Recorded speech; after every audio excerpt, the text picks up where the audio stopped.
Entonces damos comienzo a nuestra clase de hoy.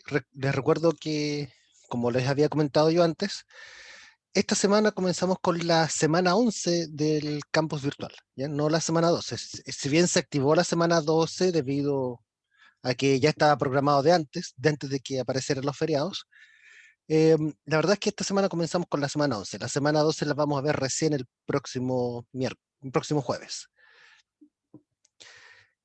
Entonces, nosotros hasta la clase anterior habíamos visto colisiones.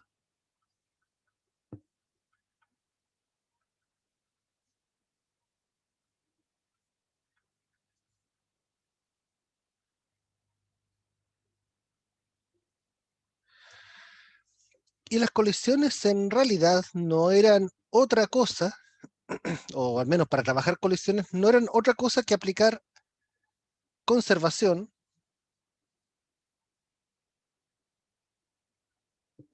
del momentum lineal.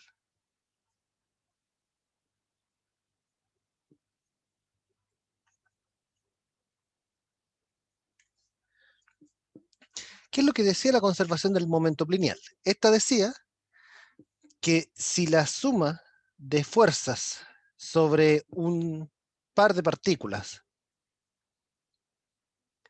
es cero, entonces el momentum lineal se conserva. Esto es otra forma de decir que el momentum final es igual al inicial.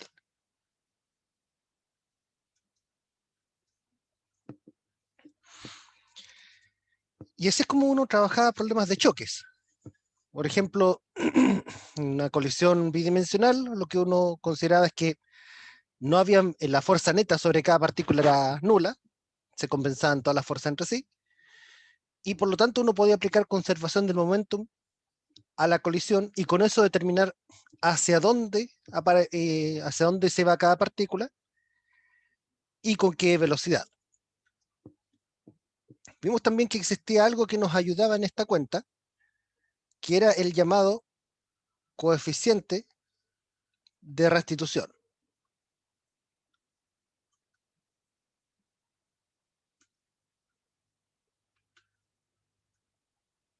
El coeficiente de restitución era la diferencia entre las velocidades de cada partícula al final, dividido por la diferencia al comienzo,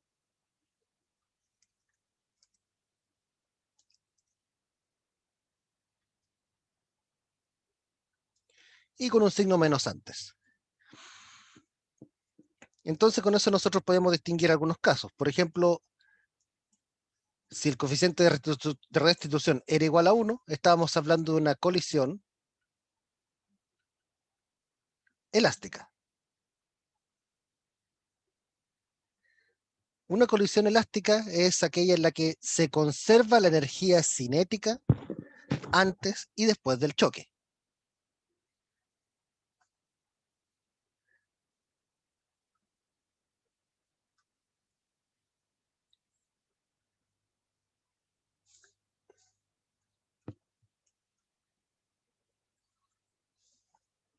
Habíamos visto de que E igual 0 eran las colisiones plásticas,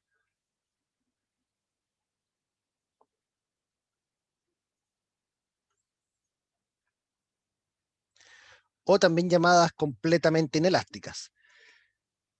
La característica de las colisiones plásticas es que ambos cuerpos quedan pegados después.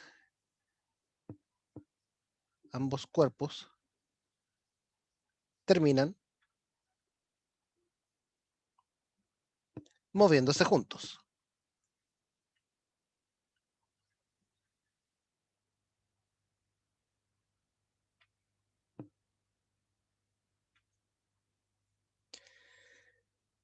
Habíamos visto también que cualquier coeficiente de restitución que estuviese entre 0 y 1 eran colisiones inelásticas comunes.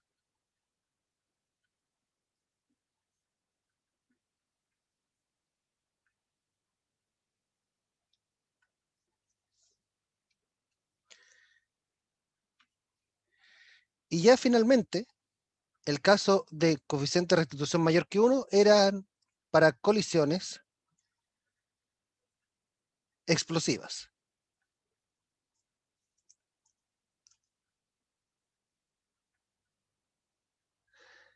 En una colisión explosiva, la energía cinética aumenta.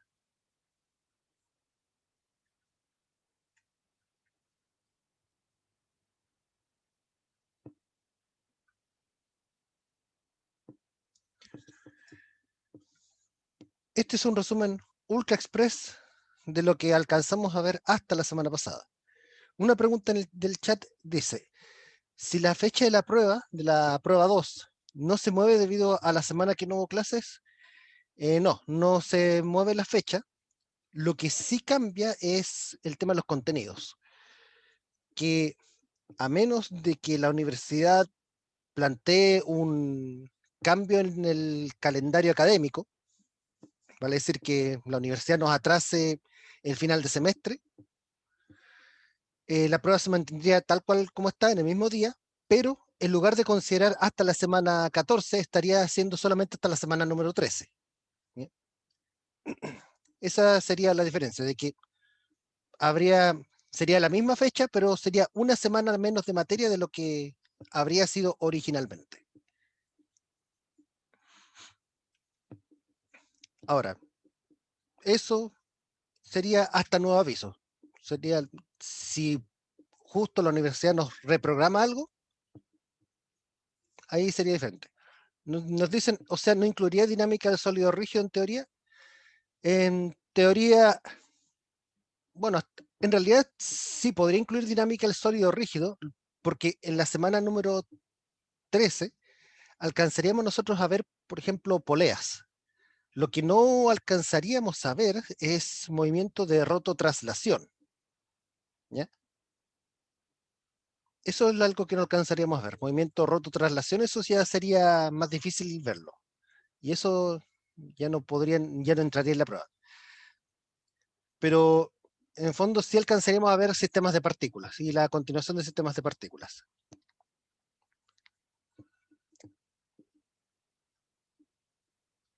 Ok, antes de continuar, ¿alguna duda que haya quedado con los contenidos de la semana anterior? Recuerden que pueden preguntar tanto usando la voz como, usando el chat.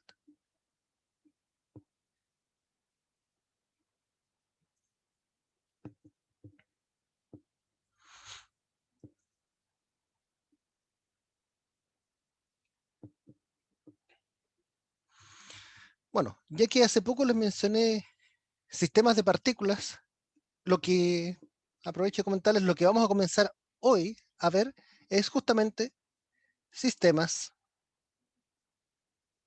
de partículas.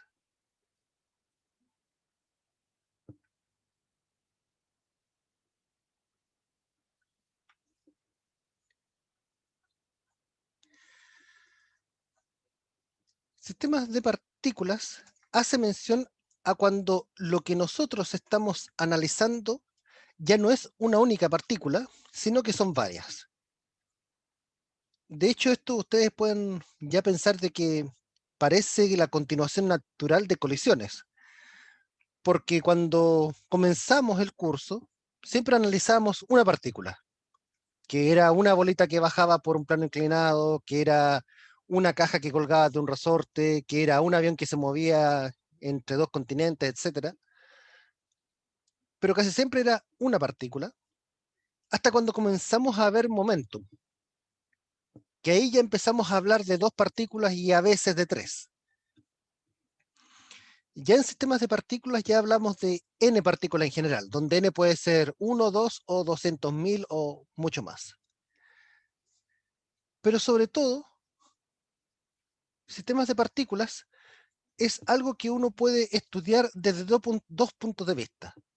Desde un punto de vista individual, vale decir, estudiar cada partícula por separado, o bien estudiar el conjunto. Por ejemplo, si un enjambre de avispas los está persiguiendo, la verdad es que a ustedes no les va a importar tanto la posición de cada avispa. Lo que les importa saber es si el enjambre en sí está cerca de ustedes o no. Entonces, para ciertos estudios, sobre todo en sistemas de muchas partículas, millones de partículas, hay veces en que los detalles específicos de cada uno no siempre importan tanto, y lo que importan a veces son ciertos detalles promedios. En ese caso, cuando hay ciertos detalles promedios que importan, nosotros ahí vamos a hablar de un concepto que es el concepto de centro de masa.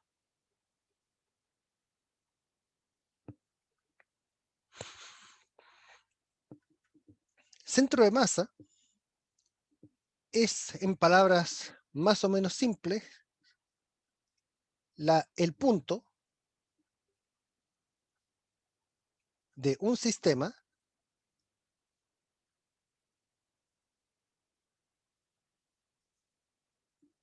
que puede ser usado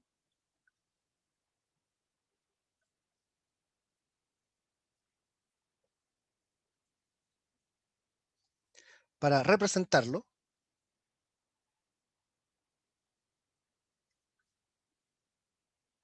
como una partícula idealizada.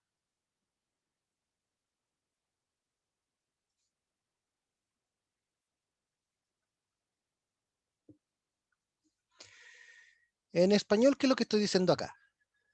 Imaginen que nuevamente vamos con el mismo ejemplo del enjambre.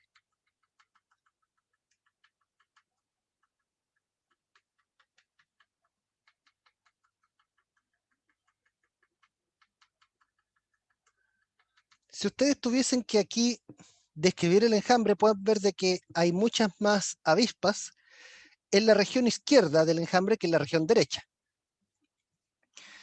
Entonces, si ustedes, por ejemplo, hacen un zoom out, si ustedes se alejan mucho,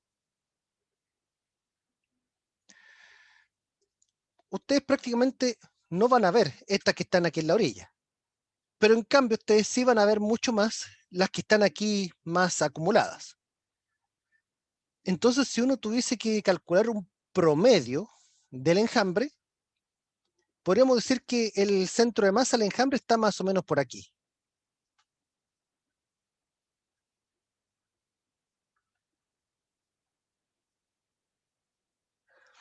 Eso significa que si ustedes, en lugar de tratar al enjambre como una gran cantidad de bichitos, ustedes quisieran describirlo como un único punto, ese punto tendría que estar ahí, en esa posición promedio.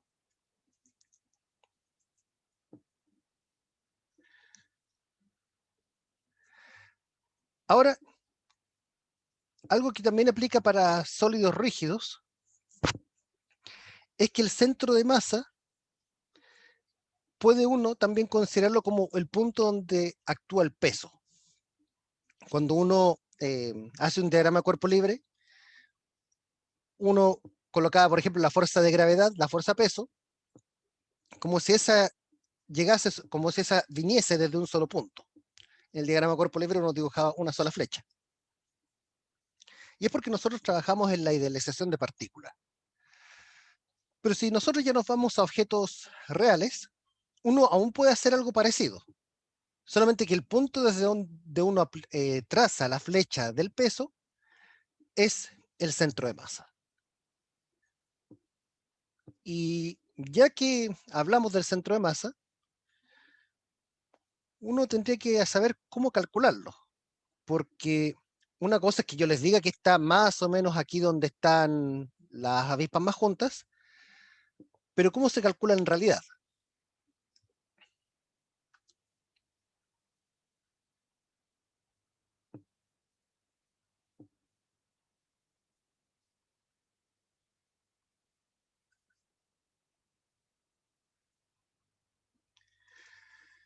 Las coordenadas del centro de masa, como ya más o menos les anticipé, eran un promedio. Ahora yo les pregunto a ustedes, ¿ustedes tienen cursos en los cuales, por ejemplo, las notas de algunas pruebas pesen más que las notas de otras pruebas?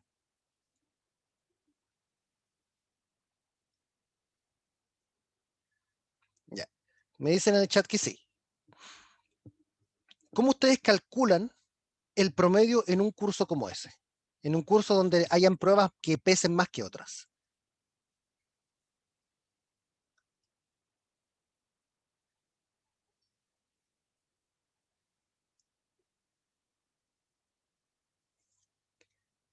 Claro, ahí me dicen algunas personas que usan los porcentajes, ¿cierto? El promedio de la nota con la ponderación. En otras palabras, uno puede tomar nota 1 multiplicado por la ponderación de esa nota, más nota 2 por la ponderación de la nota 2, más nota 3 por la ponderación de la nota 3, ¿cierto? Y eso dividido por 100, que es el total de los porcentajes.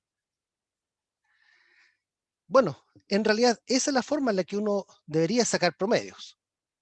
Uno muchas veces suma todo y divide por el total, pero eso es bajo la suposición de que en esos casos todas las notas ponderaban igual. Pero cuando no todas las notas ponderan igual, hay que multiplicar por la ponderación.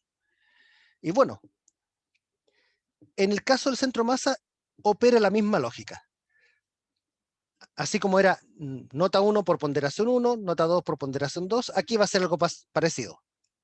Masa 1 por la posición de la partícula 1 del enjambre, más masa 2 por la posición de la partícula 2 del enjambre, más masa 3 por la posición de la partícula 3 del enjambre, más bla, bla, bla.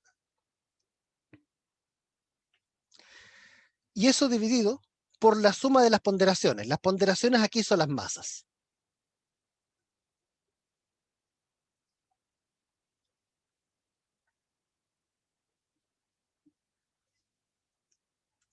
Así es como se calcula un centro de masa.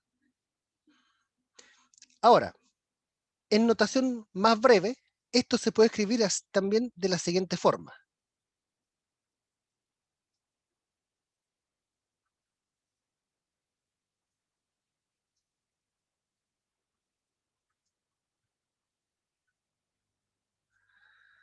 Donde esta M que está aquí, esta M mayúscula, es lo que se llama la masa total, que es la suma de todas las masas. Y esa N que está acá arriba es el número de partículas del sistema. Sería como el número de avispas del enjambre.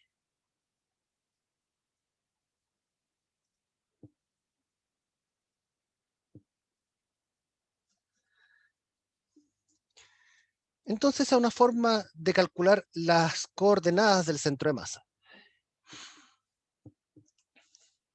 Veamos un ejemplo. Denme un segundo para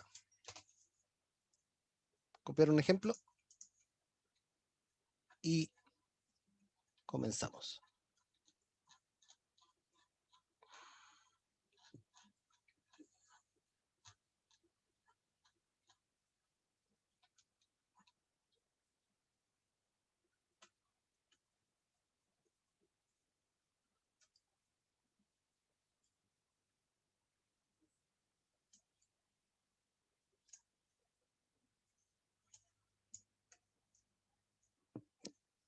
Veamos este problema. Este problema lo saqué del libro de Yancoli, desde el cual ustedes también pueden acceder a través del campus en el campus virtual está el link y ustedes pueden ingresar los datos de su cuenta de la biblioteca UFRO.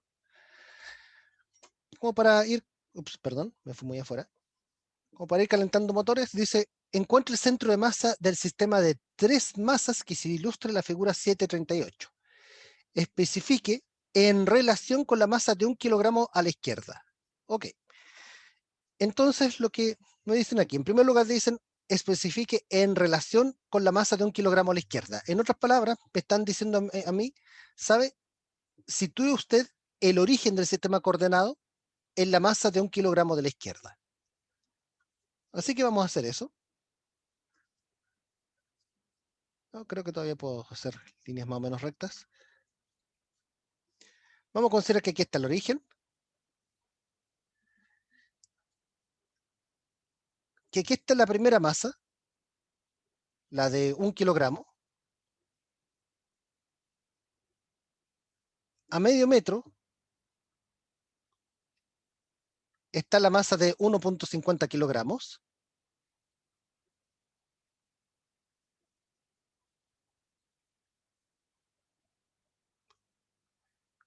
Y a 25 centímetros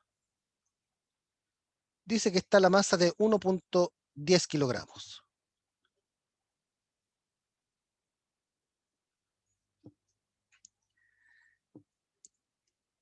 Entonces lo que nos dice nuestra definición de coordenadas del centro de masa es que es simplemente el promedio ponderado, ¿sí? Ponderado con las masas de las posiciones.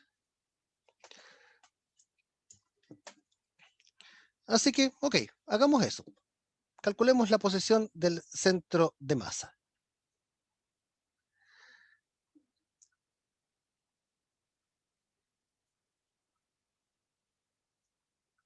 Entonces sería 1 dividido por la masa total por la suma desde J igual 1 hasta 3, porque son 3 partículas, de MJ, RJ.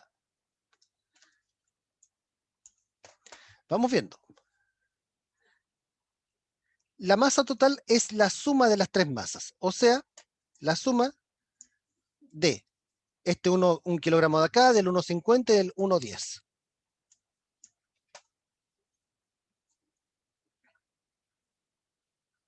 Un kilogramo más 1.50 más 1.10 kilogramos.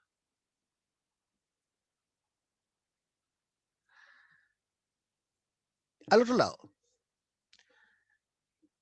masa 1 por posición 1. La masa 1 es de 1 kilogramo por la posición de la masa 1. La masa 1 aquí está situada en el origen, así que su posición es 0, 0 metros.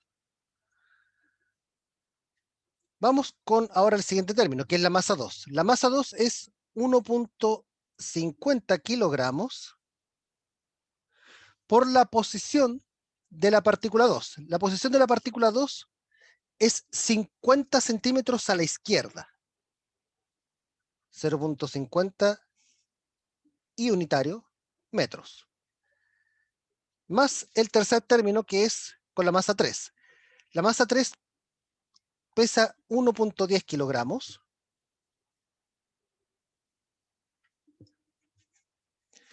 Y la posición a la que esta se encuentra es a 75 centímetros, o lo que es lo mismo, 0.75 metros, en dirección de X.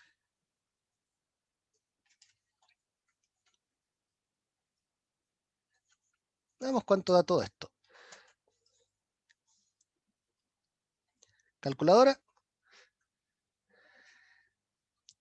Comencemos con el denominador aquí. Sería 1 más 1.50 más 1.10. Y esto da un total de 3.6 kilogramos.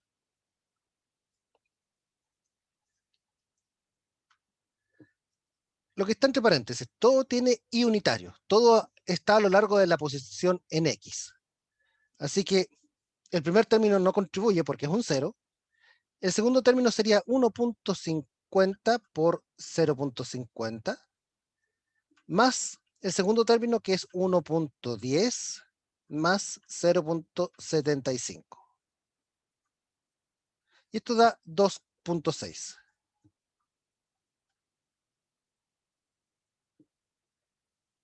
En kilogramos por metro. Pueden ver de que los kilogramos del denominador cancelan los kilogramos del numerador acá. Y 2.6 dividido por 3.6 da 0.72.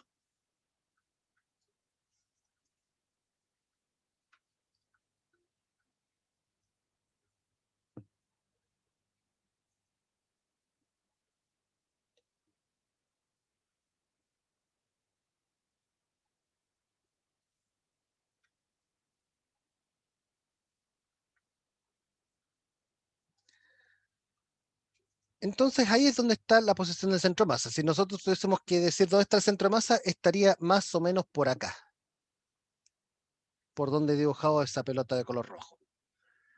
Esa es la posición aproximada del centro de masa.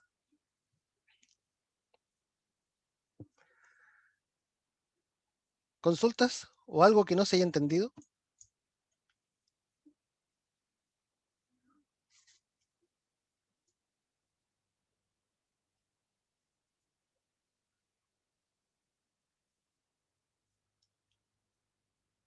Les doy unos segundos para que lo miren y continuamos.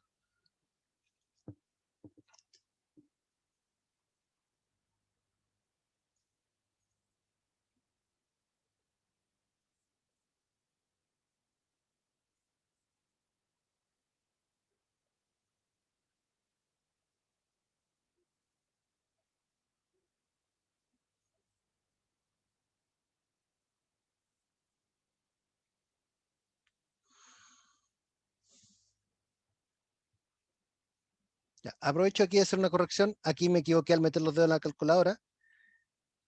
Disculpen. Aquí era un por eso el número me parece inusual. Ahora sí. 1.575.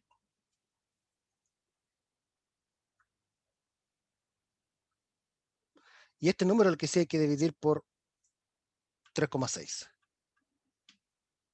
Ahí se da un resultado que me convence un poco más. 0.44. Y claro, con eso el centro de masa estaría en realidad más o menos por aquí, no en el punto rojo. Disculpen, disculpen, yo tuve ahí un lapsus. Me preguntan en el chat si importa donde se ponga el sistema de referencia. En una buena parte sí.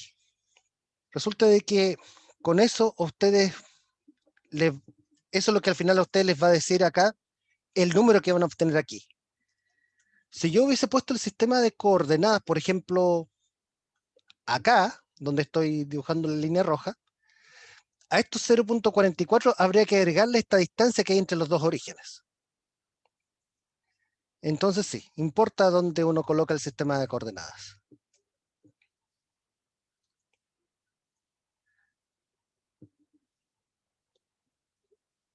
Entonces también ustedes se pueden preguntar, bueno, y si a uno no le dicen dónde colocar el sistema de coordenadas, bueno, ustedes planteen un sistema de coordenadas basado en algún cuerpo y calculen con respecto a él. Por ejemplo, denme un segundito, y aparte donde también había un ejercicio, bueno, no lo encontré, pero lo puedo, me sé el enunciado, así que puedo escribirlo.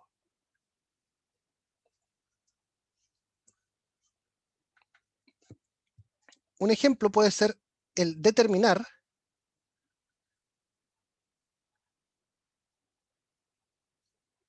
la posición del centro de masa entre la Tierra y la Luna.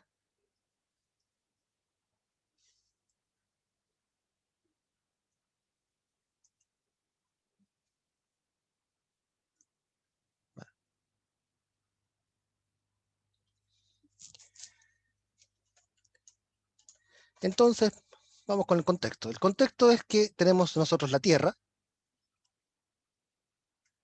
tenemos la Luna acá, y nos preguntan por la posición del centro de masa. Ahora uno puede decir, oigan, pero uno puede pensar en la Tierra y la Luna como si fuesen dos partículas, siendo que la Tierra igual es más o menos grande, la Luna tampoco es tan chica, entonces, ¿cómo uno puede hablar de partículas acá, siendo que la Tierra y la Luna son cosas astronómicas?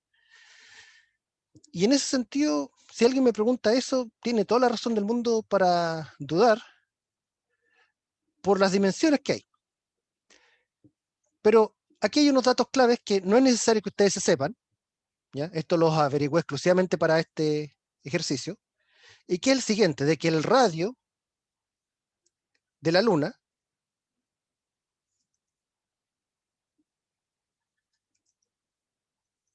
son aproximadamente 1700 1734 kilómetros. No, perdón, 1737 kilómetros.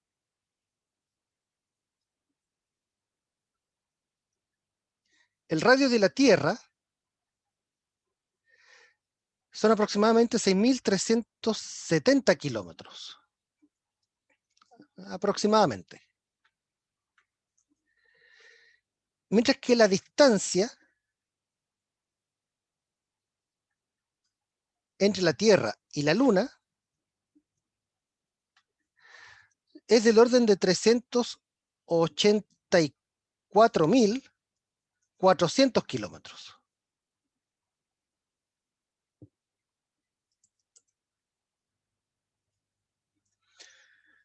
Entonces, los cuerpos tienen dimensiones astronómicas, es verdad, pero comparados con las distancias que hay envueltas, son bastante más chiquitos. Piensen de que incluso la misma Tierra, que es más grande que la Luna, tiene un radio que es muchísimo más chico que la distancia entre la Tierra y la Luna. Entonces, para efectos prácticos, nosotros podemos considerar que son partículas. A escalas astronómicas al menos, los planetas son meras partículas. Ahora, las masas, vamos a llamarle a la masa de la Tierra simplemente m sub t, y a la masa de la Luna vamos a llamarle m sub l. La masa de la Luna, no importa aquí cuánto vale específicamente, pero lo que les puedo decir es que es aproximadamente la masa de la Tierra dividido por 81, en forma más o menos aproximada. Así que con esto nosotros podríamos calcular la posición del centro de masa, por ejemplo, con respecto a la Tierra.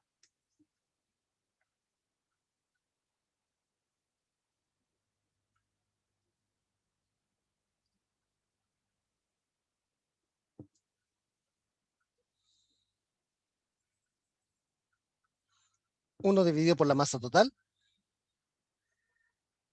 masa de la Tierra, posición de la Tierra, más masa de la Luna, posición de la Luna.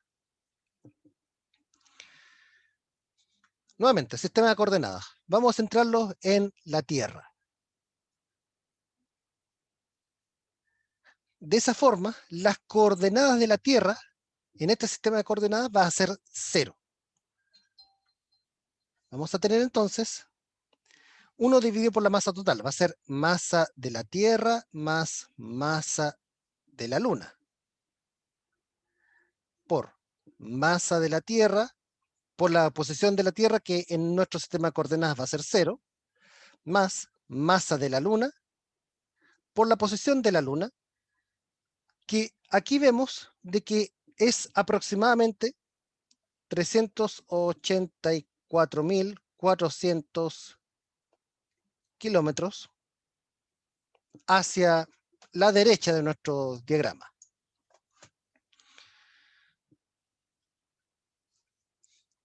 Ok, dentro del paréntesis el primer término no va a contribuir porque es un lindo 0. Y aquí tenemos que acordarnos que la masa de la Luna es aproximadamente la masa de la Tierra dividido por 81. Entonces, si nosotros aquí tenemos masa de la Tierra más masa de la Tierra dividido por 81, esto va a quedar multiplicando a masa de la Luna, que es masa de la Tierra dividido por 81, por 384.400 kilómetros en la dirección de X.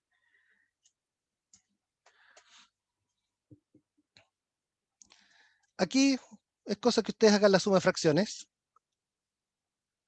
Y esto les queda 81 dividido por 82 masa de la Tierra. Eso es lo que queda de esta primera fracción grande de acá. Después tenemos la masa de la Tierra dividido por 81 por 3.800, ese número.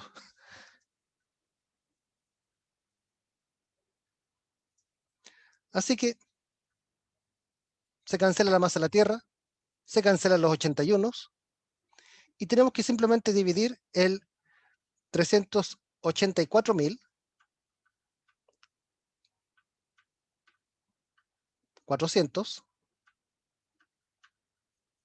por 82. Y esto nos da 4.688 kilómetros en la dirección de I unitario. Así es como se calcula la posición del centro de masa entre la Tierra y la Luna.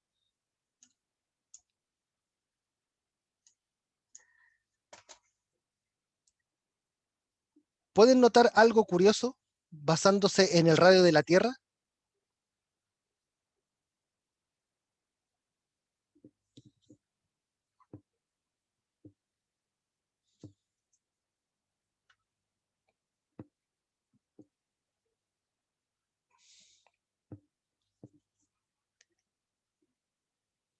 Bueno, en el chat alguien ya lo notó, de que el centro de masa, claro, queda dentro de la Tierra. El centro de masa quedó aquí a aproximadamente 4.600 kilómetros del centro y el radio de la Tierra es 6.000 kilómetros. Así que el centro de masa estaría más o menos aquí en este punto rojo, por ahí. Tal vez un poquito más a la derecha, no sé, pero por ahí. Entonces sí, el centro de masa a veces puede estar dentro de alguno de los cuerpos que están en el sistema y hay veces que no. Ya ven que en el ejemplo anterior que hicimos, el centro de masa estaba aquí donde estaba la cruz. No siempre coincide con algún cuerpo y hay veces que sí. Ahora, eso incluso pasa en sólidos rígidos. Si ustedes, por ejemplo, modelasen computacionalmente la forma de una sartén, por ejemplo, em, ustedes se darían cuenta que el centro de masa de una sartén estaría dentro de la sartén, pero como dentro del hueco de la sartén. No, no estaría tocando el teflón ni el metal.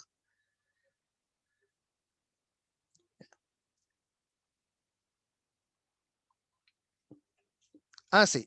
Me pregunta el chat si este de aquí era un 82. Sí, a veces mi caligrafía puede jugar malas pasadas. Sí, este es un 82. Ok. ¿Algo que no se haya entendido?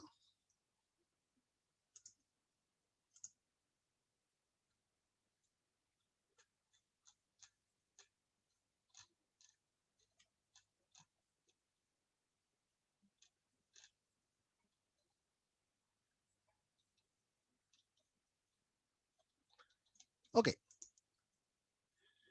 Continuamos. Entonces, así es como ustedes calculan posiciones del centro de masa. Y ya continuando, vamos con el siguiente tema en nuestra clase. Así como nosotros hablamos de la posición de del centro de masa, también nosotros podemos hablar de velocidad del centro de masa.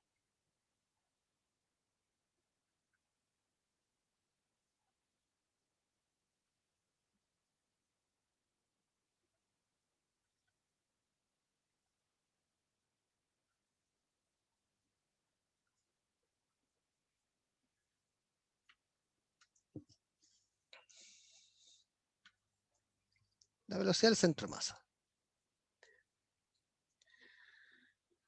Nosotros ya habíamos visto la posición del centro de masa. Ya habíamos visto que esto era 1 dividido por la masa total por la suma de las masas ponderando a las posiciones.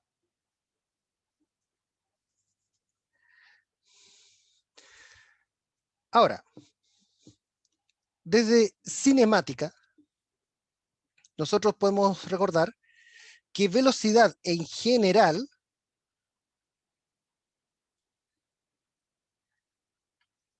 se puede escribir como el cambio en la posición respecto del tiempo. Y que en el caso instantáneo tenemos que considerar el límite cuando el tiempo, los tiempos de muestreos son cada vez más pequeños. Que eso es lo que nosotros en cálculo sabemos que es una derivada.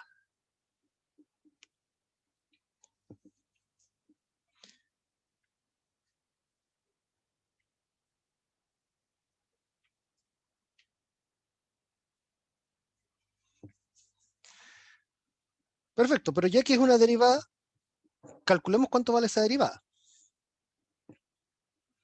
Sería la derivada de todo esto que está aquí.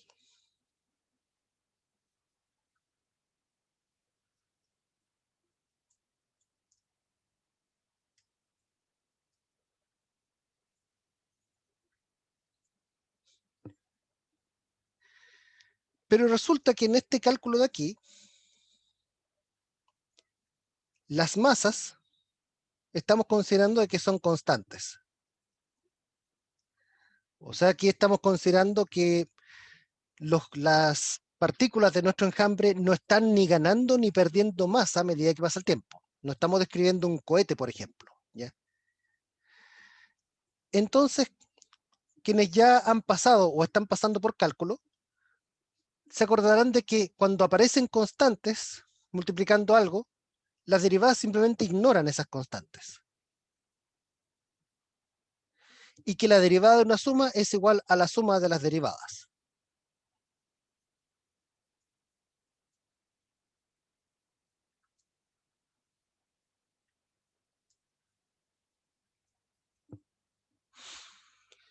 Ahora, esto que está aquí, en el paréntesis dorado, es la velocidad de cada partícula. O sea, que en síntesis, la velocidad del centro de masa también se puede calcular como la velocidad promedio. Si nosotros miramos aquí lo que resulta de esta ecuación,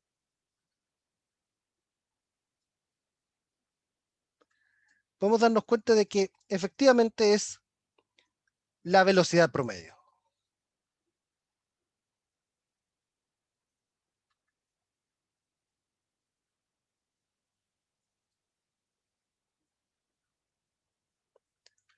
Una velocidad promedio, pero también ponderada, un promedio ponderado.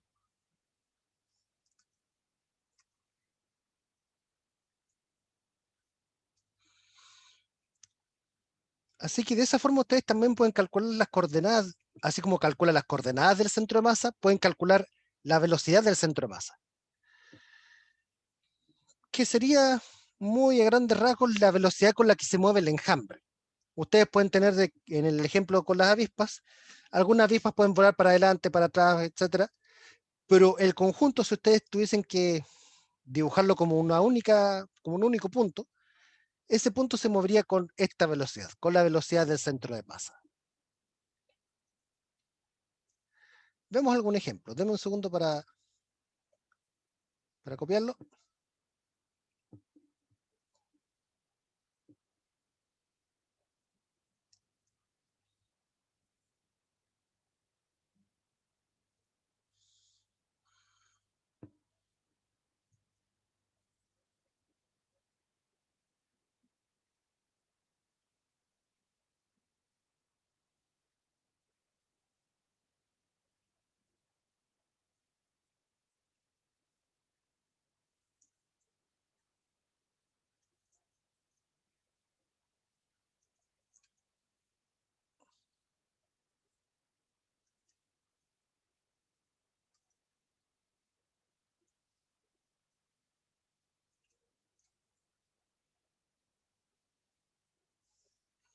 Vemos este problema. Este problema ya es bastante integrador porque tiene no solamente lo que hemos visto hoy, sino también tiene cosas de contenidos anteriores. Dice así: dos partículas de masas M1 y M2 se mueven describiendo una circunferencia de radio R. En el instante mostrado en la figura, la velocidad de M1 es 2 metros por segundo en la dirección de X. O sea, esta de aquí es M1, la que está acá arriba. Y la componente X de la velocidad del centro de masa es 3 metros por segundo. Para ese instante determine la velocidad de la partícula 2 y la velocidad del centro de masa. Ok. Entonces, vamos por parte. Masa 1, 3 kilogramos. Masa 2, 1 kilogramo. Velocidad de la partícula 1, 2 y metros por segundo. Velocidad de la partícula 2, no la sabemos. No sabemos qué rapidez tiene la partícula 2, pero sí tenemos una cierta información aquí respecto a sus ángulos. Veamos qué es lo que tenemos aquí. Me dicen por un lado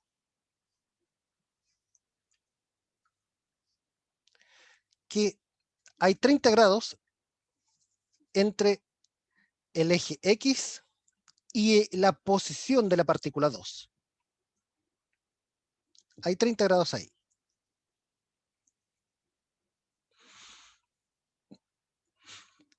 Me dicen que la partícula 2 va moviéndose para allá.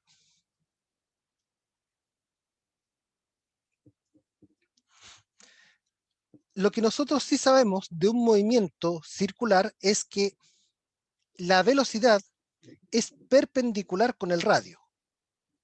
Recuerden que en todo movimiento la velocidad es tangente a la trayectoria, y eso al menos para un círculo implica de que la velocidad va a ser perpendicular con el radio.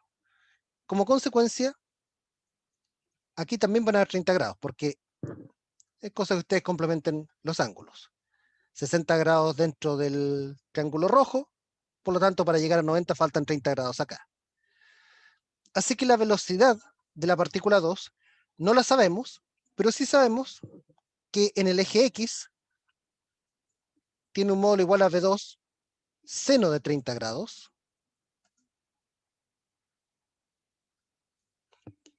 y en el eje vertical es V2 coseno de 30 grados. Todavía no sabemos cuánto vale V2. ¿Ya? ¿Qué más necesitamos? Necesitamos, con eso nos basta, creo. Entonces, me dicen, ¿qué más? Me dicen la componente X de la velocidad del centro de masa es 3 metros por segundo. Ok. Calculemos entonces la velocidad del centro de masa. Velocidad del centro de masa. 1 dividido por la masa total por masa 1, velocidad 1, más masa 2, velocidad 2. Masa total, 3 kilogramos más 1 kilogramo.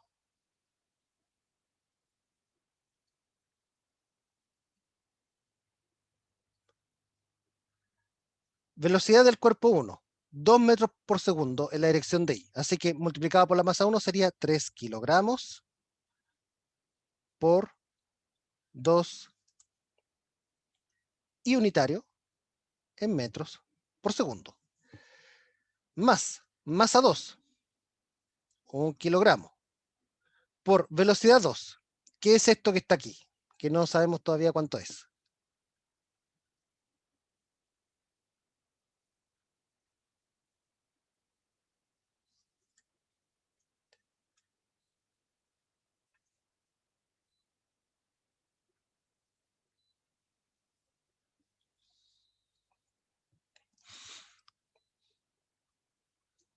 El denominador aquí entonces van a ser 4 kilogramos.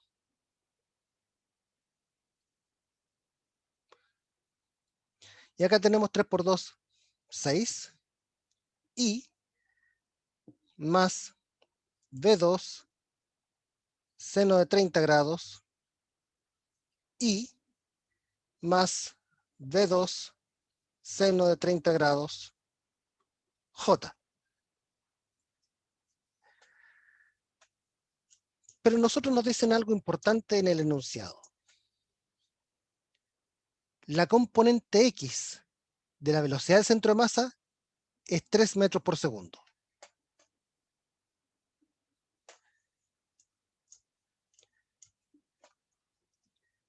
¿Cuáles serían las componentes X? ¿O qué es lo que sería la componente X de la velocidad del centro de masa aquí? ¿Qué es lo que tendría que tomar en cuenta aquí de todos estos términos que están acá?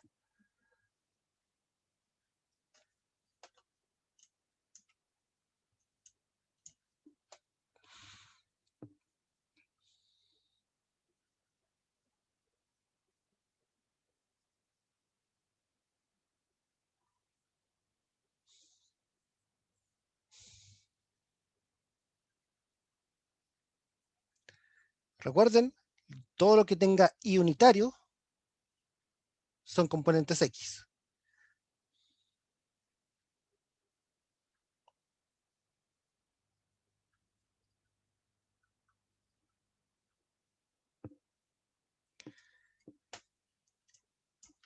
Entonces, eso significa que el 1 dividido por 4 kilogramos, factor de 6 más V2 seno de 30 grados, todo eso es igual a 3 metros por segundo. Así que con eso podemos... Oh, sí, disculpen, aquí en el chat alguien me menciona que escribí 2 veces la palabra seno. Sí, este segundo era coseno. Muchas gracias, Eric. Sí, muchas gracias. Ahora sí. Entonces ahora lo que hacemos es despejar V2, que era la velocidad que nosotros no sabíamos. No sabíamos la velocidad, la rapidez de la partícula 2. Pasamos multiplicando el 4,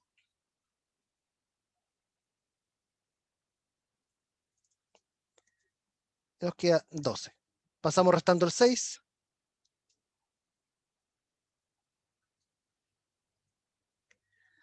nos queda 6.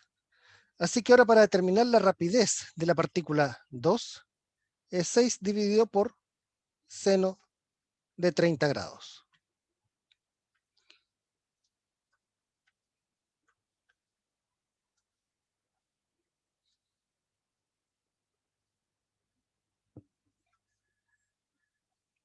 Así que con esto aquí ya tenemos un dato importante.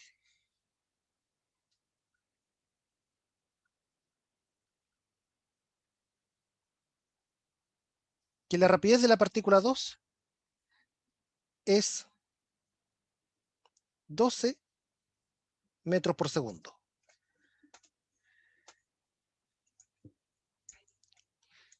Y esto es importante porque me piden dentro de todo me piden a mí dos cosas, la velocidad de la partícula M2 y la velocidad del centro de masa.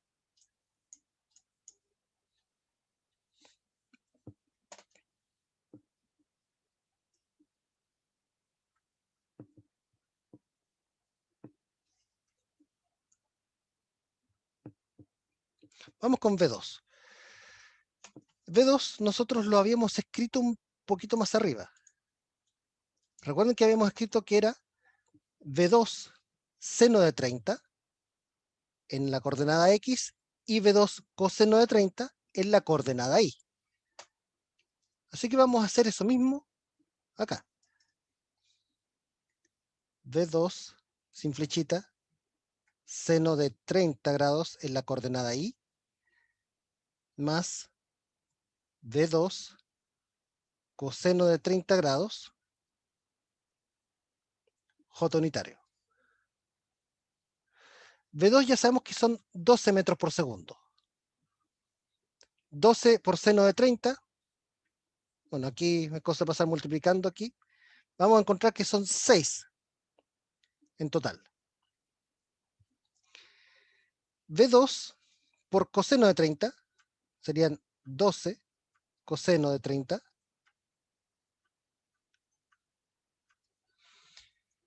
Les va a dar que es 10.4 aproximadamente.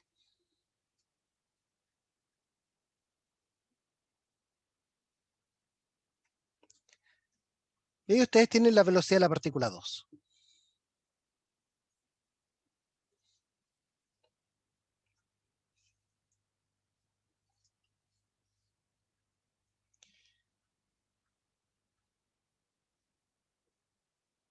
Y finalmente, la velocidad del centro de masa.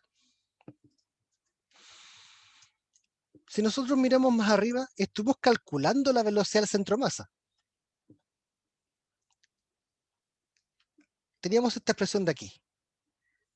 1 dividido por 4 por 6i, v2 seno de 30, v2 coseno de 30.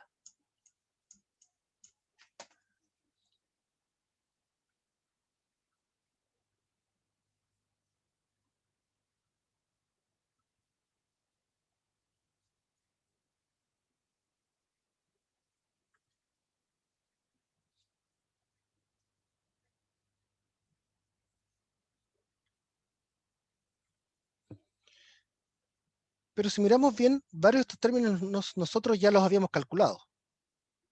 6i queda tal cual. V2 seno de 30, aquí arriba dijimos que era 6. V2 coseno de 30, aquí dijimos que eran 10.4.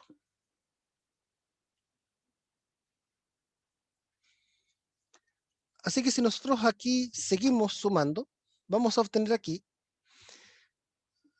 reducimos términos semejantes, las i's hay solamente dos, 6 más 6 son 12, y hay un solo término con j. Y lo que hacemos ahora es dividir ambos por 4. 12 dividido por 4 son 3. 10.4 dividido por 4 son 2.60 aproximadamente.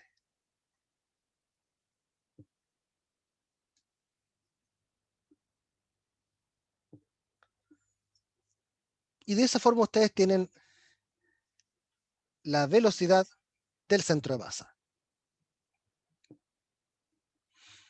Voy a hacer un poco de zoom out para que revisen y me digan si alguna parte, ya sea del cálculo o de la física involucrada, no se entendió.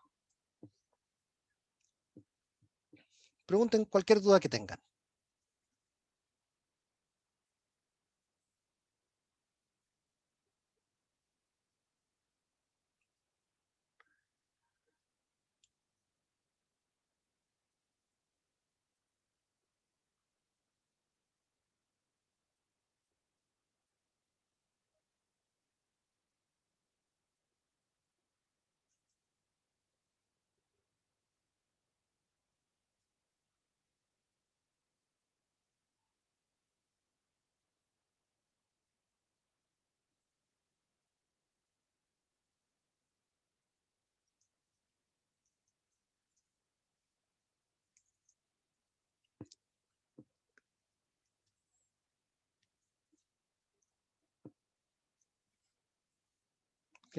No, yo les preguntaba si tenían dudas.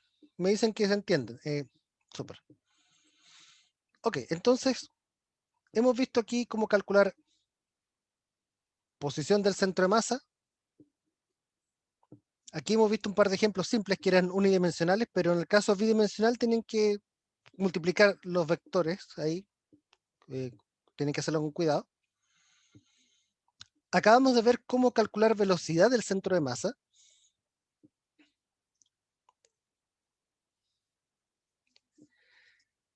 Y ahora vamos a ver un poco qué es lo que pasa con la aceleración del centro de masa.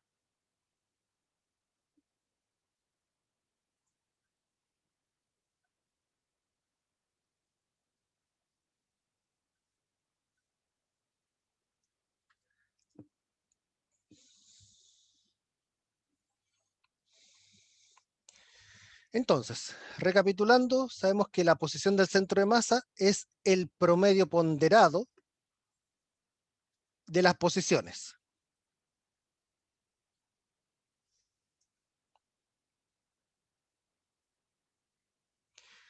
Vimos también que la velocidad del centro de masa resulta también ser el promedio ponderado de las velocidades.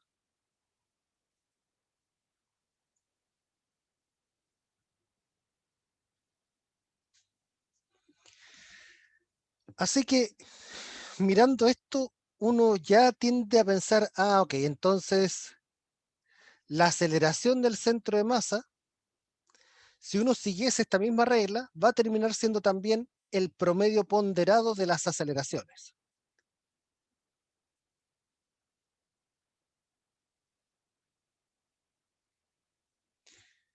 Y efectivamente, resulta ser así.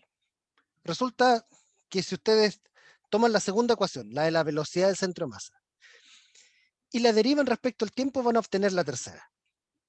Así que sí, la aceleración del centro de masa es también el promedio ponderado de las aceleraciones.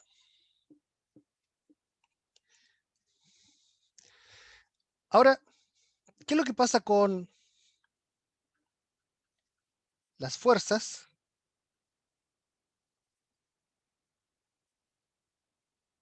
y el momentum lineal?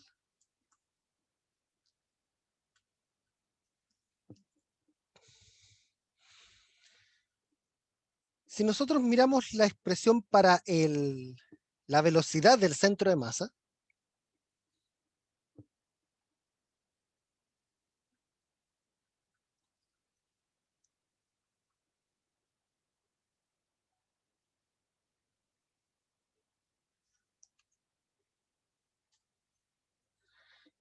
y ustedes pasan multiplicando la masa,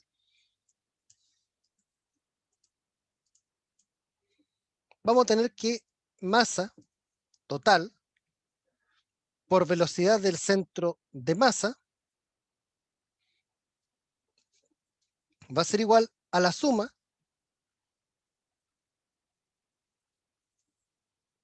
de cada masa multiplicando a cada velocidad.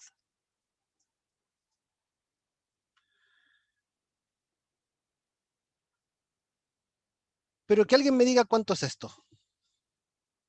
¿Cuánto es lo que está justo arriba de la llave? Sin la suma, me refiero.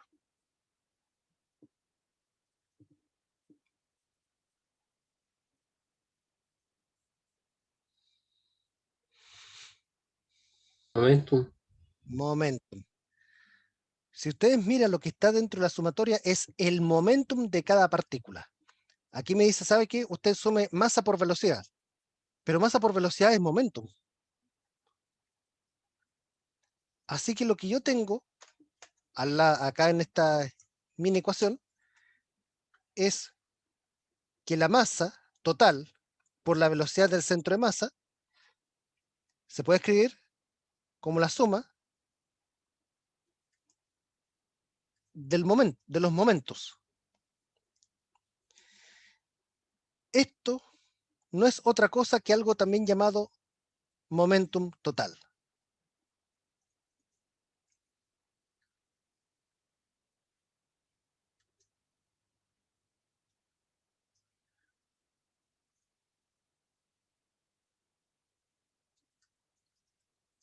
Y de esta forma vemos que también el momentum total se puede calcular como la masa total por la velocidad del centro de masa. Tiene algo sentido. Recuerden que la idea del centro de masa es imaginarse cómo sería el sistema entero, todo el enjambre, si uno pudiese representarlo como por una única bola, por un único punto. Entonces, naturalmente, si ustedes tomasen todo el enjambre de partículas y lo redujesen a un único punto, el momentum de ese punto tendría que ser igual a la masa del punto por la velocidad del punto. Pero ese punto equivalente, recuerden que tiene una masa igual a la masa total del enjambre. Y la velocidad de ese punto es la velocidad del centro de masa. Así que en realidad esta ecuación también uno podría haber pensado, ¿saben? Esto va en esa dirección solamente por argumentos de tipo intuitivo. Pero aquí mejor tenemos un desarrollo formal que nos dice cómo es que se calcula el momentum total. Entonces el momentum total se puede calcular sumando los momentos o multiplicando la masa por la velocidad del centro de masa. Ahora, ¿qué es lo que ocurre con las fuerzas? ahí hay que tener un poquito más de atención.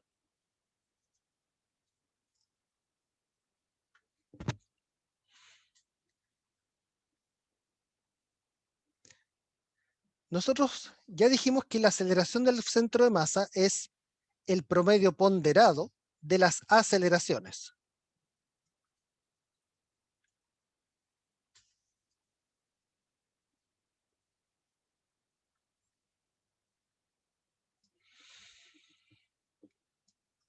En otras palabras, si nosotros pasamos multiplicando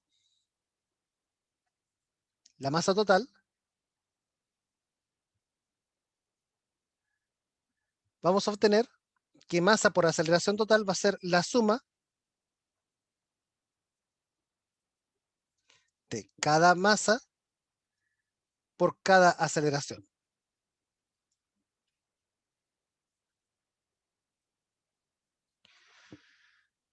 Pero ¿qué nos dice a nosotros la segunda ley de Newton respecto de masa por aceleración?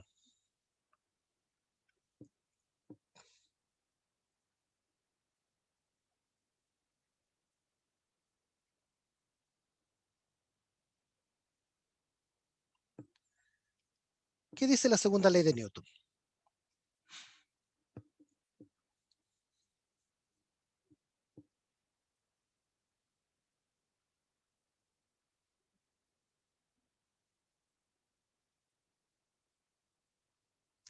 Ok, alguien en el chat ya me la escribió, F igual M por A.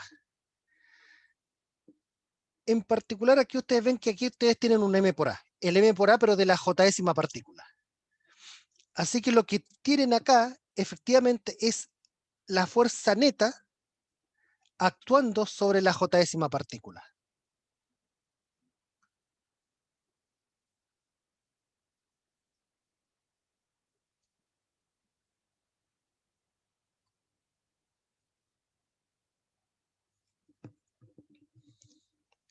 Entonces les recuerdo que esta es fuerza neta. Recuerden que la segunda ley de Newton es F igual a M por A, pero esa F es la fuerza neta actuando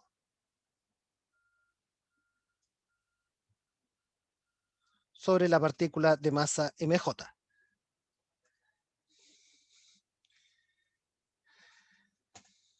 Ahora, cuando aquí hablamos de fuerzas netas, son todas las fuerzas. Eso incluye las fuerzas que unas partículas ejercen sobre otras. O sea, nuevamente si vamos al tema del enjambre, la fuerza neta que cada avispa del enjambre siente sería igual a las fuerzas que afectan, por ejemplo, el aire, el roce del aire o la fuerza peso, etcétera. Pero también serían las fuerzas que otras avispas hacen sobre nuestra avispa especial. Entonces, aquí podemos separar el lado derecho de esta ecuación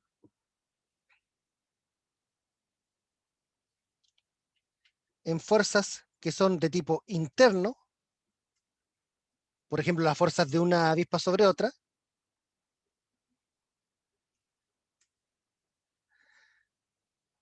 por fuerzas que son de tipo externo.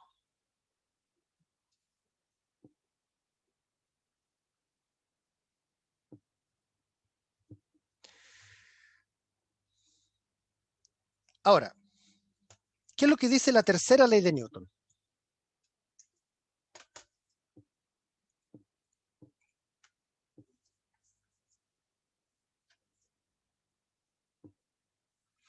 Acción y reacción. Efectivamente, ahí en el chat una compañera lo acaba de decir. El principio de acción y reacción, o tercera ley de Newton, nos dice que todas las fuerzas ocurren en pares. Por lo tanto, si una avispa ejerce una fuerza sobre otra, por ejemplo, avispa 1 ejerce fuerza sobre avispa 2, la avispa 2 también ejerce una fuerza sobre la avispa 1. Entonces, de alguna forma, todas esas fuerzas terminan cancelándose unas con otras. Todas las fuerzas internas, si uno sumase todos los vectores de las no sé cuántas avispas puede tener un enjambre, la suma de todas ellas tendría que ser 0. Y por lo tanto, para determinar la aceleración del centro de masa, lo que realmente importa es la suma de fuerzas externas.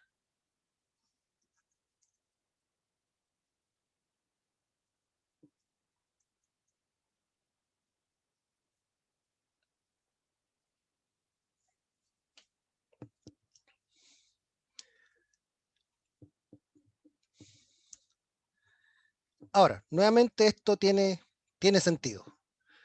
Piensen ustedes en un balón de fútbol, de voleibol, de básquetbol, etc. Piensen que dentro de ese balón hay mucho aire, hay muchas partículas de aire. Pero una vez que ustedes, por ejemplo, toman un balón de básquetbol y lo lanzan al aro, lo que realmente importa en la trayectoria del balón de básquetbol es la fuerza peso, la fuerza de roce del aire y la fuerza de la mano la fuerza con la que ustedes lanzaron, la fuerza de la mano. Eso es lo que realmente va a importar al momento de determinar la trayectoria del balón. Y en ese sentido, no importa la fuerza de que, por ejemplo, una partícula de oxígeno dentro del balón haga sobre otra partícula de oxígeno dentro del balón. Lo que realmente importa para determinar la trayectoria del balón son las fuerzas externas al balón. El peso, el roce viscoso, la fuerza de la mano. Así que esta ecuación también tiene sentido. En el chat alguien me pregunta, ¿qué pasa si uno considera al universo entero como un sistema? Bueno, efectivamente uno podría considerar al universo entero como un sistema, y en ese caso lo que uno describiría, por ejemplo, usando estas ecuaciones, sería hacia dónde se mueve, por ejemplo, el centro de masa del universo. Hacia dónde se está moviendo o dónde está el centro de masa del universo. Pero para uno también poder observar los efectos físicos de eso, uno tendría que poder salirse del universo. Entonces, efectivamente se podría, pero digamos que es un poquito difícil observarlo. Ahora, si les sirve como dato también, a escalas cosmológicas, las galaxias son consideradas como un sistema. Primero, no sé si todos entienden bien qué es una galaxia. Por si acaso les voy a comentar. Nosotros vivimos en un planeta que orbita una estrella. Resulta que muchas estrellas juntas, millones o miles de estrellas juntas, acumuladas, pueden formar algo que se llama una galaxia, ¿ya? Y las galaxias también tienen una especie de movimiento de rototraslación, ¿ya? Ahora estamos hablando de que las distancias entre estrellas de una galaxia pueden ser de varios años luz o muchos parsecs. Pero a escalas cosmológicas, cuando uno se aleja demasiado, hasta las galaxias son consideradas como un único sistema. Y por lo tanto, ahí ya no importa tanto la posición de cada estrella, sino que lo que importa es la posición del centro de masa de cada galaxia. Así que sí, a escalas cosmológicas, lo que hacen los cosmólogos y los astrofísicos en ese caso es modelar cada galaxia como si fuese un puntito. Un puntito en la posición del centro de masa y moviéndose con la velocidad del centro de masa de la galaxia. Así que sí, esto también vale a escalas gigantescas, no solo a escalas pequeñas, sino que también a escalas gigantescas. No sé si eso responde a la pregunta.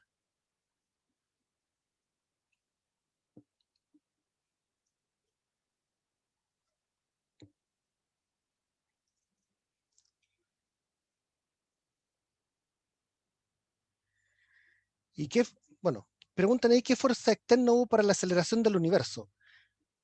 Buena pregunta, porque en primer lugar, como nosotros no nos podemos salir del universo para mirarlo por fuera, nosotros no sabemos en realidad cuál es la aceleración del centro de masa del universo. Hay una cosa diferente, sí, que a veces también se le llama aceleración del universo, pero que es un concepto diferente, que tiene que ver con cuán rápido se expande el universo. Resulta que el universo, si uno tuviese que modelarlo como un globo, sería como un globo que uno está constantemente inflando, se está expandiendo, ¿ya? Y hay modelos cosmológicos para intentar explicar por qué por qué es que existe esa expansión. Pero ese tipo de aceleración en particular no tiene que ver con la aceleración del centro de masa, es otro tipo de aceleración, es otro contexto, ¿ya? Ahora, ¿qué fuerza provoca aceleraciones del universo? Bueno, ahí ya es materia de, es un problema abierto en física. Si acaso hay más universos afuera del nuestro que pueden haber empujado nuestro universo, no sé. Eso ya es para discusión incluso de tipo filosófico, metafísico o hasta religioso. Ok, entonces,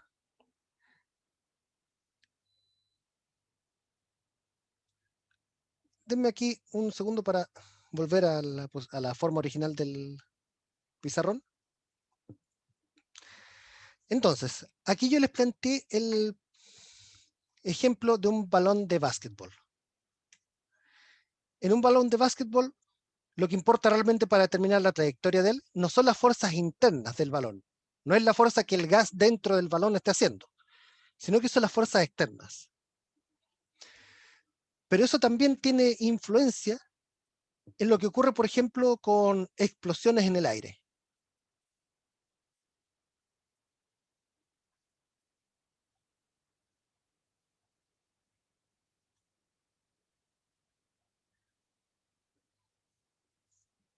Imaginemos que algo fue lanzado hacia un cierto objetivo. ¿Ya? Aquí intenté dibujar una parábola, pero no siempre me resulta. Este objeto debería describir una trayectoria parabólica, si es que uno desprecia el roce del aire. Pero supongamos que por algún motivo, cualquiera sea este, el objeto en cuestión aquí explota.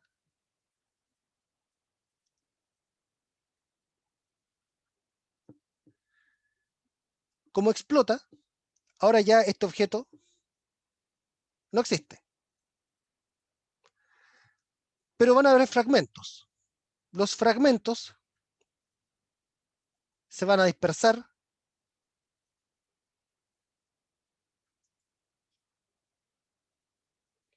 siguiendo básicamente conservación del momentum lineal.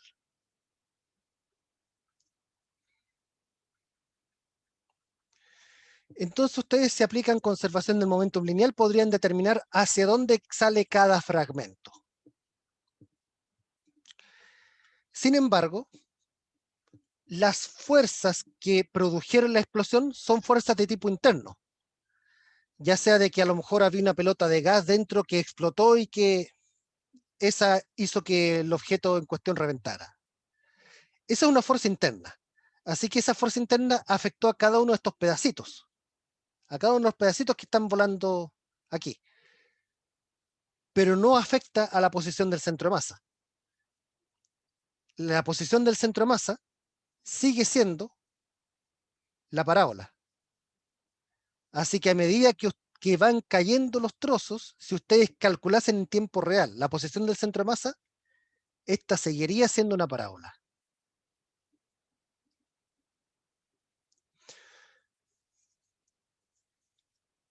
Entonces, eso es algo también que uno puede concluir a partir de esto. ¿Por qué? Porque la posición del centro de masa se ve afectada solamente por fuerzas externas. Las fuerzas que produjeron una explosión aleatoria son fuerzas de tipo interno. Aquí yo no estoy considerando de que un misil haya interceptado un objeto, no, porque eso sería algo externo.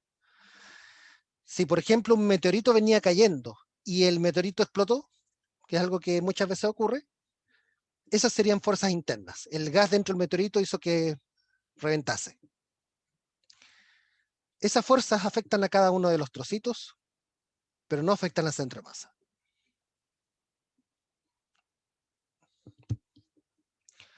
Ahora, ¿qué pasa si que uno, por ejemplo, lanza un sólido rígido? Imagínense ustedes lanzasen un hacha o un martillo.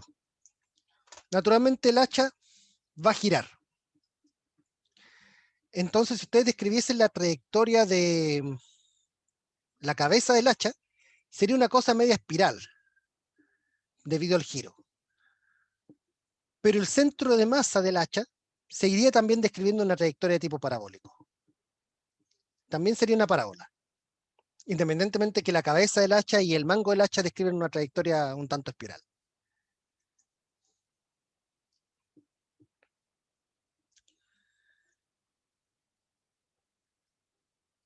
¿Consultas? ¿Dudas?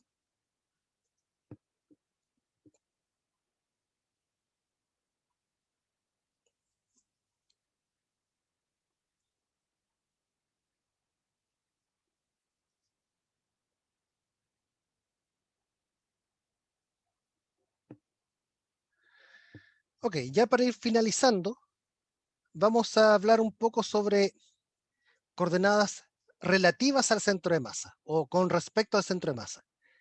Y aquí esto es algo que yo todos los semestres les digo a los estudiantes que tengan cuidado con las preposiciones, ¿ya? Porque esta cosa, esta otra cosa, y esta otra cosa son posición, velocidad y aceleraciones del centro de masa.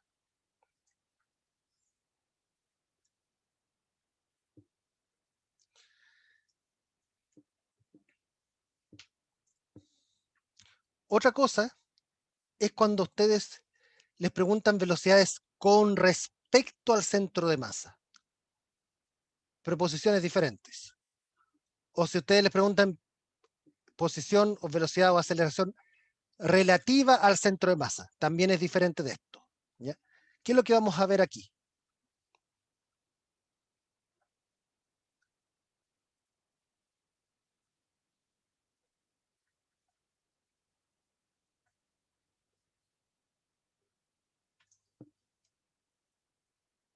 Coordenadas relativas al centro de masa.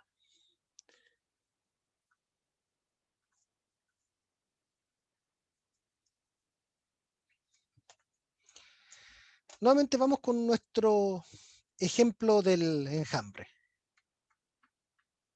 Voy a colocar aquí un enjambre un poquito más distribuido, así para que no se junten tanto los puntitos. Imaginemos que ustedes tienen el sistema de coordenadas aquí y que el centro de masa del enjambre está por acá, en este punto verde que estoy dibujando aquí, cuando aparezca. Ahí sí.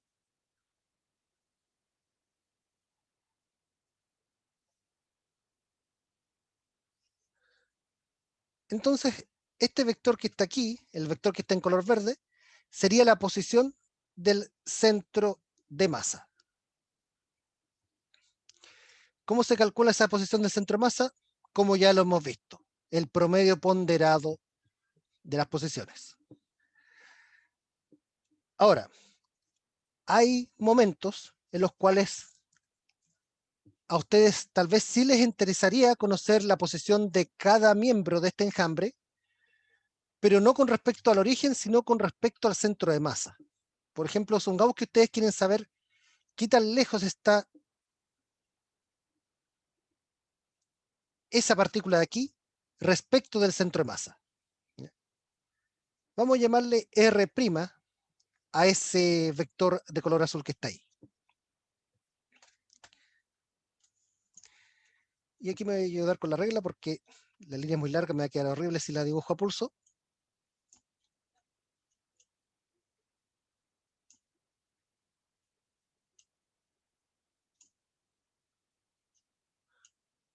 Aproximadamente por ahí. Por otro lado, si nosotros supiésemos la coordenada de esa partícula respecto del origen, tendríamos ahí la posición R, ¿ya? Entonces, solamente para ir aclarando la notación,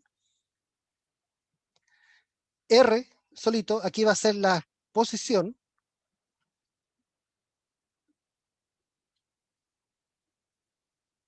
de la partícula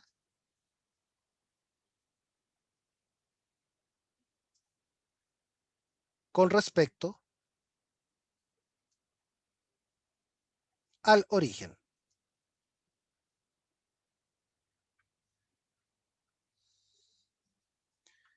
RCM va a ser la posición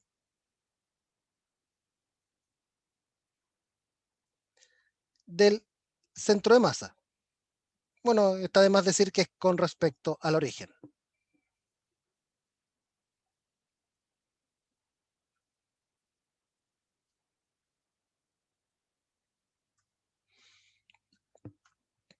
Y en azul, esta R' es la posición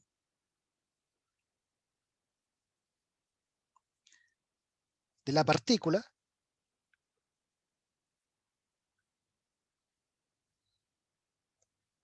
con respecto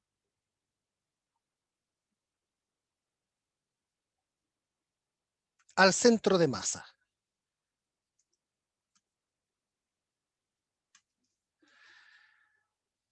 Ahora, yo sé que ustedes en fundamentos ya vieron sumas de vectores, suma gráfica de vectores y suma analítica. Fíjense este triángulo que se forma con los tres vectores. ¿Hay alguna suma que ustedes pueden darse cuenta que hay aquí?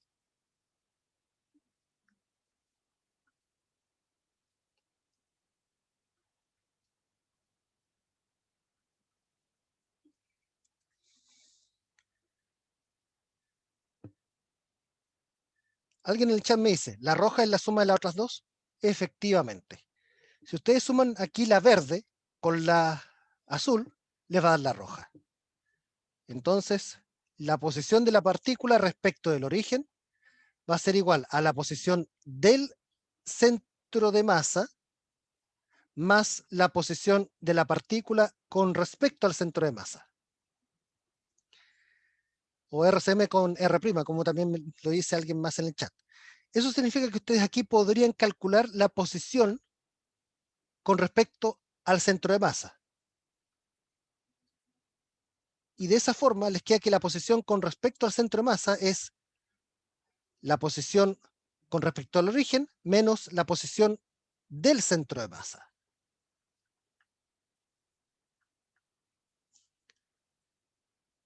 Un segundito, se me está pegando el pizarrón.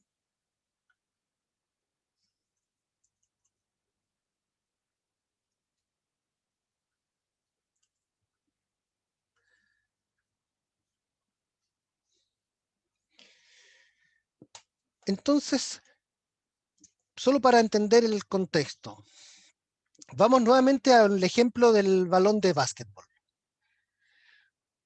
Un basquetbolista lanza el balón al aro. El R sería, por ejemplo, la posición de cada partícula del balón o del aire dentro del balón vista por ustedes. ¿Ya? R del centro de masa sería la posición del centro de masa del balón. O sea, si ustedes dibujasen o imaginasen el balón como un puntito, la posición del centro de masa sería la posición del balón, la posición de ese puntito. Y por lo tanto, ¿qué es esta R'? Esta R' es la velocidad, la posición, perdón, de la partícula con respecto al centro de masa. Significa que sería la posición de cada partícula visto desde una cámara ubicada en la misma pelota. Si ustedes ubicasen una camarita, una webcam, una GoPro, etc., en el centro de masa del balón de básquetbol, lo que esta GoPro dentro del balón miraría en cada punto de la pelota serían estos R', la posición respecto del centro de masa, medida desde el centro de masa. Así que, intentando recapitular,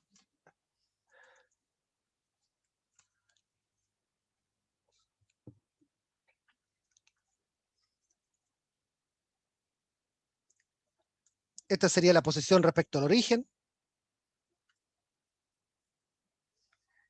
Esta podría ser la posición respecto del centro de masa.